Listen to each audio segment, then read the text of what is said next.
Hi folks, Canadian Prepper here. So I'm about ready to shoot myself in the foot once again today, and I can hear Susan Wojcicki's voice right now. She's saying to herself, Nate, just don't do it. We'll promote those blue strip videos. We'll make sure your videos start getting suggested. Just please don't talk about politics, Nate. We'll do anything. We might even give you a trending video one of these days. No. How dare you? all right, so I was watching YouTube videos as I usually do, and I came across a video, and a comment on that video, which I'll talk more about in a minute, said this: the ones you're mocking are the ones hoping for an apocalypse where they can be a one-man Rambo killing all the people they don't like. They're already preparing for it, and they're stockpiling guns and ammo. Okay, how do I do this whilst pissing off the least amount of people? Well, let's first provide a little background, shall we? I subscribe to all kinds of channels on here, from progressive to conservative, and every single thing in between. There is a spectrum of ideas. On some issues, I'm very left. On some issues, I'm very right. This happened to be on one of the channels that are quite progressive. And if you haven't noticed lately, a lot of progressive channels are starting to talk about collapse right now. And that's primarily because of the climate events that are going on around the world.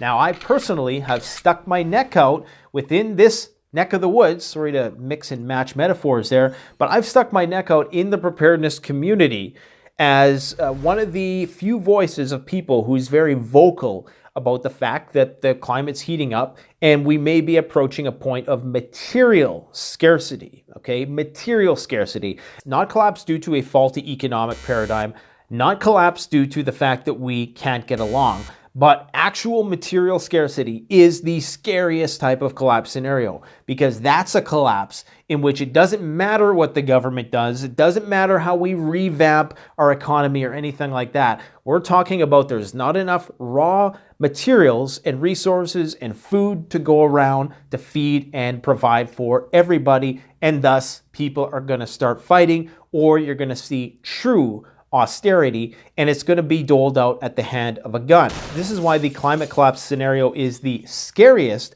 and it's the one a lot of people don't want to think about because it is very gradual. Remember, collapse is a process, not an event. Now, the progressives are starting to talk about this, and sometimes I make some, I don't want to say backhanded comments, but I go on their videos every now and again and I'll type something along the lines of, well, maybe you guys should quit talking and actually start preparing for this if you're saying this is inevitable. And this was one of those videos where the guy was reading some paper from MIT that says, you know, by 2030, if we don't do this, blah, blah, blah, blah, blah, you know, this is going to happen. Look, it's already happening. If you think that nothing is going to happen until 2030, or you're just going to hit a tipping point and that's going to be it, you're wrong. See, this is the procrastination of a lot of people on that side of the spectrum. They just think that, well, if we do something by this time, it's almost like they truly don't understand the gravity of the situation. So one of my biggest criticisms of a lot of these progressive channels is they talk and they talk and they talk,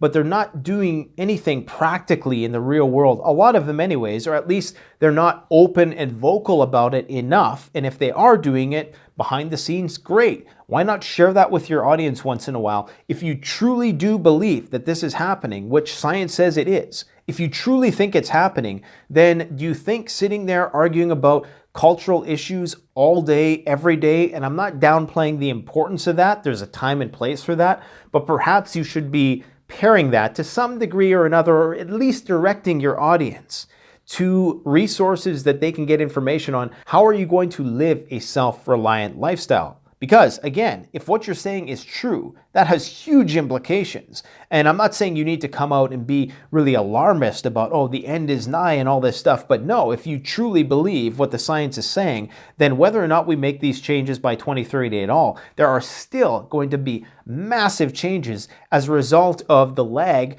between CO2 and the greenhouse effect. So the warming that we're seeing now is a result of CO2 emissions from 20 to 30 years ago. So we're going to see that in the next few years. So you need to prepare for it now and prepare your audience for it. This idea, though, that people who are of the conservative ilk are somehow anti-environment. Here's the thing you need to understand. Indeed, there's been a lot of resistance to the idea of global warming on the side of the right because, of course, it's always wrapped up in, well, what's the government going to do about it? And this is one of the problems I have with some people on the left, is that they think that, oh, the government is going to come and solve the problem, or we're just going to do whatever the government tells us about the problem. Well, do you think that a government which would allow that problem to persist as long as it has, are you really going to put your confidence in them to resolve the problem entirely? I'm not saying, be anti-government about climate-related issues all the way, but I am saying that perhaps, just perhaps, they don't have the solutions. And maybe that means you are ultimately going to be responsible if there is some prolonged climate disaster, which we're already seeing right now, and there absolutely is. But one of the weird paradoxes is that people who are conservatives are more predominant in rural areas. And what are rural areas? Well, they're areas that are away from the cities. Okay, they're areas that are closer to nature. Most conservatives, by virtue of where they live, are in fact closer to nature. Now, I'm not talking about the suburban ones, because people who live in the suburbs are arguably more steeped in citydom than people who live in the inner city, because a lot of inner cities, they have old growth trees, they have more character in their buildings, they have more history, there's just more roots, even have nice big green parks with old growth trees, okay? So the inner city can actually sometimes be closer to nature than just in the outskirts of the city, where the suburbs are, because the suburbs are new. There's a whole suburban sprawl. But people who live in rural environments, they're very close to nature. They're so close to nature, they're the ones who are out there getting nature so that people in the cities can have enough nature in order to survive. Okay, they're the people who are out there slaughtering the cows. I know there's going to be some vegans on the channel. I get it. They're the ones who are out there who are farming all the lentils and all the soybeans and all that stuff. Okay, they're the ones who are out there doing the hard ass work. They're the ones who are out there digging in the mines so that you can have the raw minerals needed to build your laptops and your iPads, and providing all the raw materials that you need to have your nice little urban existence. Okay, people who live in the inner city are the farthest from nature, as is physically possible. You're the most far removed from all of this stuff that a lot of people who live in the inner city tend to be these huge ethical, moral proponents of nature. But a lot of these nature-loving people who live in the inner cities, who just want to protect everything, and are so far removed from it and think everybody who lives in the rural environments are these backwood degenerate rednecks, when all they do is dress up in some bright colored clothing, hit up some roadside attractions a few times a year, and that's their gift, the whole leave no trace, bring some granola bars, all the rest, right? Nothing wrong with that. I'm just saying that that's not being truly close to nature, okay? The people that groom those trails that you can go and walk on and take your selfies in, those are the people who are truly out there close to nature. Now, I've met many hippies who do live out in the rural environments and do live in the country, but by and large, they tend to espouse more conservative values. And I'm pretty sure that for the most part, I may be wrong about this, but I'm pretty sure I'm not. For the most part, people who live in predominantly rural environments tend to have more conservative-leaning values. It is what it is. So why is it then that the people who call themselves progressives have this attitude towards people who are trying to prepare in the face of what they know is coming, to characterize people who are preparing for an apocalypse that they can be a one man killing all the people they don't like, already preparing for it and stockpiling guns and ammo? There's a lot of projection in that quote. And you need to truly understand this. This is what's scary to me, is that for one, people like this, they're not preparing, okay? Or they may someday, but right now they're not. They're in a defensive mode with the whole thing.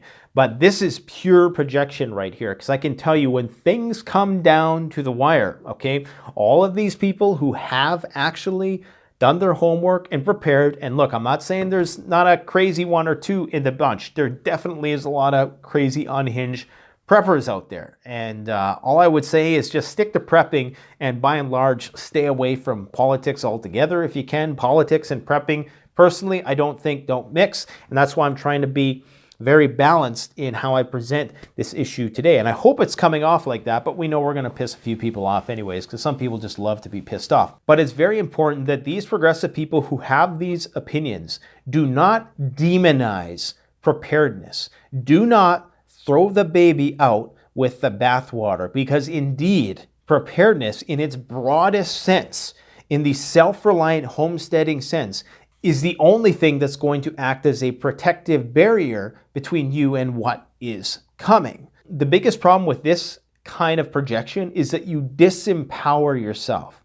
When you say that, you're never going to want to be that, so you're never going to get prepared. It's like saying all rich people are evil. Well, guess what? You've basically now ensured that you're never going to have prosperity in your life, because in your mind, it's evil to have that. So you're going to sabotage yourself whenever you start to approach that. And the amount of influence you're going to be able to exhibit on the world is going to be limited, because you're not going to have the capital to finance your endeavors, whether they be entrepreneurial or whether they be rooted in some sort of activism. So do not demonize the entire spectrum of preparedness just because there's a few fringe people. Okay, yeah, there's probably a few fringe people out there who fantasize about that, but that is far from the majority. The majority of preppers, I can tell you right now, have a genuine uncertainty about the future. They have a genuine anxiety about the future, and for very good reason. I can give you 101 reasons. I've done countless videos as to why it makes perfect sense. If you're spending $500,000 throughout the course of your life on insurance, why wouldn't you want to have beans, bullets, and band-aids? I mean, why wouldn't you? You progressives, you need to start preparing. If you believe what you're saying, if you believe that the climate is changing and that shit's going to start to get hard and we're going to reach a point of material scarcity, which is going to be a tipping point where we may see some sort of Malthusian population correction, then you need to start preparing yourself for that. And having this mentality that all preppers are just a selfish, Rambo people who want to go on a killing spree, do not generalize people in that way. And for those progressive channels out there who are talking about this stuff, and I appreciate the fact that you're talking about it, I would beseech you to please try to direct your audience, or if you do think this is happening, because here's the thing, if you think it's happening, you would be doing this. So maybe there's a part of you that's not taking it seriously enough, that's not taking the threat seriously, and you're just using it for political points. I don't know, is that the case? Because if you took the threat seriously, then you would indeed be trying to structure your life in such a way where you could exist independent of the systems of government.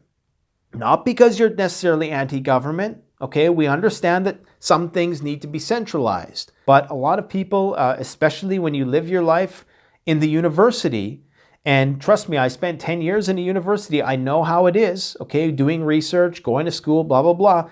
I understand the culture. But the thing about universities is when you build a city, and maybe some of you guys have played SimCity, okay? And it's been a long time since I've played it, but I'm pretty sure from what I recall, the university is one of the items that you get last. It's one of the things a city gets last. It's like once a city gets a university, it's really a big deal, okay? It's a fully fledged city at that point, because you need so many other things in place before you have a university. You need so many high schools to feed that university. That's sort of the irony of the university, is that it's the farthest removed from nature, even though you could make the case that no one understands nature better than scientists, like to its core, but they're also the farthest removed from it, because universities are really the high point of urban development. Okay, you need so many different things to be working in a society to have a fully functioning university. Before you have a university, you need a working financial system, you need law and order, you need a lot of different things, okay? So all I'm saying is that if you are there